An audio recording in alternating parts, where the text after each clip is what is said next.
नमस्कार. तर आज सुद्धा मस्त असं कडक ऊन पडलेलं आहे. ओके, तर ना तुम्ही बघितलंय का मला माहिती नाही. तर मी एक लवंगी मिरची दाखवली होती पहिल्यांदा. इकडे त्याला कांदारी म्हणतात. तर अजून एक त्याच्यामध्येच एक मिरची आहे, ती आहे पांढऱ्या कलरची. ओके, तर ती मी तुम्हाला दाखवते. चला तर मग. तर हे जंगल चढून आपल्याला थोडं वरती जायचं आहे.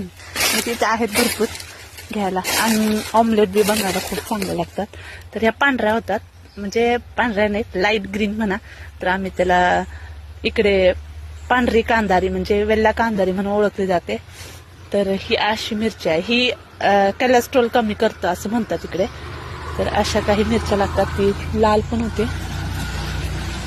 तर अशा या मिरच्या आहेत. तर हे पण 12 महिने पीक. ओके, तर आता समजा म्हणजे विकतच्या मिरच्या कोण घेत नाही, ह्याच्यावरती चालून जातं. विकत मिरच्या घ्यायची गरज नाही.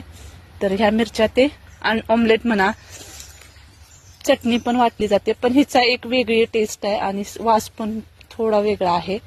तर अशा प्रकारे ही मिरची भरपूर लागतात. ओके, तर आता जर कोणी नाही काढलं तर पक्षी खातात. तर इकडे थोडी पिकलेली आहे बघा.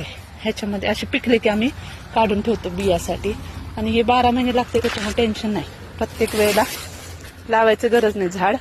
ते झाड पूर्ण पानं पडतात, परत पानं येतात, मिरच्या लागतात. तर अशा प्रकारे हे आपण यूज करू शकतो. चला तर मग भेटू पुढच्या व्हिडिओमध्ये. Bye bye.